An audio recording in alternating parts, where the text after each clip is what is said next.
Does she have to be a mom to be a MILF? What's up guys, Coach Mills here, coming at you with a brand new video. And in this video, we have a lot of freaking things to talk about. First off, we gotta talk about the ever-growing problem in the game, where a lot of the strategic nature of the game has been removed for just pure mindless gunplay, and we're gonna be breaking all that down based on some pros' opinions. And then we gotta talk about the also huge frenzy meta that is becoming dominant, where sometimes pro teams are rocking only frenzy, and we need to talk about if that's a problem going forward and what you should be doing in your games, plus a lot more. So make sure you watch it to the end, but go to the GameLeap website in the links down below for in-depth advanced guides, VOD reviews, tips and tricks, and everything you need to know about how to sign a prenup. We got it for you in the links down below. But enough about that. Without further ado, let's jump into the video. So to start it off with our first story, what has happened is the actual Sentinels roster went under some heat for not performing well against some of the other tier 2, supposedly tier 2 teams in NA competitive Valorant, and a lot of the criticisms is that they are losing to them on a strategic front, that they're just making poor decisions, they don't have any sort of strategy, and they're just getting outbrained. But Shazam has a very different take on the matter. We're gonna roll the clip and then we're gonna talk about some of the other things that he did mention on stream. So let's roll it right here. People saying that like we don't have strats or something, or our strats are outdated. Can someone please show me like the 6 strat that LG, that Immortals are doing that we aren't? Dude, these teams are just taking duels. There's no intricate strategy or intricate tactics that's happening right now. Nobody's doing anything different. They're picking Reyna, they're contacting sites, they're taking Vandal duels and trying to win the aim out duel and take a site. There's nothing intricate happening. That's why it's so random. That's why 100 Thieves loses, TSM loses, fucking... It's hard to be consistent when the game is not what they envision about abilities and being tactical. People are just buying Vandals and taking crazy fights. Now, Shazam claims that no, they're not losing based on strats at all. What's actually happening is because the game is built a certain way, the game basically rewards teams for just taking mindless aim duels, and that's what a lot of these other teams are doing that is allowing them to just dominate. Like, they have some players on their team that are insane mechanically, and they can hit their shots, of course, and they are finding opportunity with that to just beat them in the straight up fight rather than actually consistently making these solid plays. And Shazam actually blames us on a lot of different things. He talks about this later in the stream, and to summarize, he thinks that 1, duelists are far too strong, 2, the op is just way too expensive, and it actually is one of the best things that can punish people for just lurking up, trying to get these really basically free kills, playing a character like Jett or Reyna, allowing them to get a kill and get out. The op can punish that, but because the op's so expensive and it's not as good as it used to be, it no longer forces teams to play strategically sound. And then 2, speaking of that Jett and Reyna, there are characters that basically reward you for playing mindless. They basically reward you for not even working with your team at all,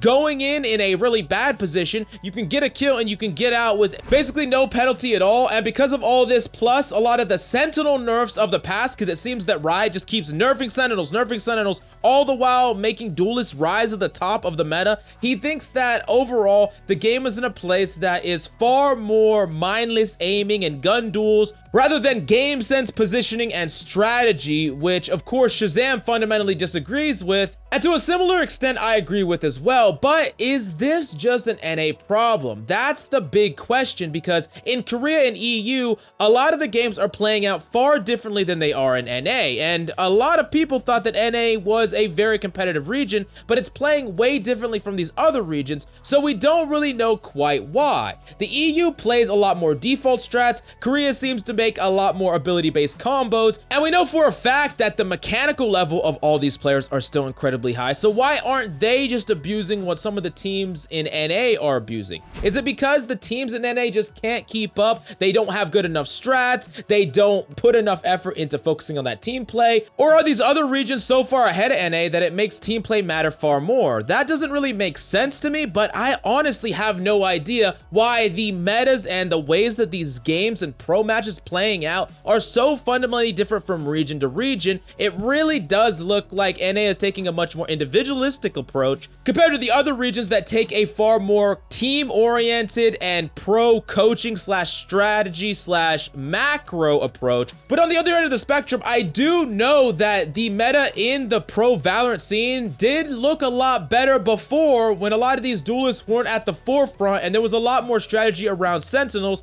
But as usual, I want to know your opinion about all this. Do you think duelists are a big problem? Do you think Reyna and Jett need to be looked into because they allow these type of strategies and metas to be the best in the game? Honestly, even more so in ranked. I really want to know your opinion about all that in the comments down below. Now, speaking of mindless and just completely absurd games in NA, this was an actual match between Sentinels and Immortals. I want you to look at this pistol round. Look at the buys for pistol round. All but one freaking gun was a goddamn frenzy. Now, recently we did our gun tier list and we put Frenzy in the S tier. And some of you in the comments were like, what the heck? Why are you putting Frenzy in the S tier? Well, now you know. Look at this. This is happening not only in high ranked play, but it's slowly affecting every rank in Valorant, and it's even being used in the pro play. This is a big problem. But then again, we run into another problem where NA is kind of unique here. Yes, the other regions still use these guns, but not to this extent. But honestly, I really think the big thing that they need to do with the Frenzy is up its price point. At 400, being able to buy a lot of different abilities or buy armor and a Frenzy, I think is a little bit too powerful, and I would really love to see the Frenzy upped to that 500 credits. And while we're at it, why not up that Stinger to 1200 credits as well? But as usual, I really want to know your opinion about this. Do you think the Frenzy is really absurd? Do you think it needs some movement changes where it's less accurate while you're running, or would you rather see an increase in price point? I really want to know your opinion about this in the comments down below. Now, kicking it off with our last big story, but this one's actually huge, and it's the fact that a cheater in Valorant got banned, but not permanently banned.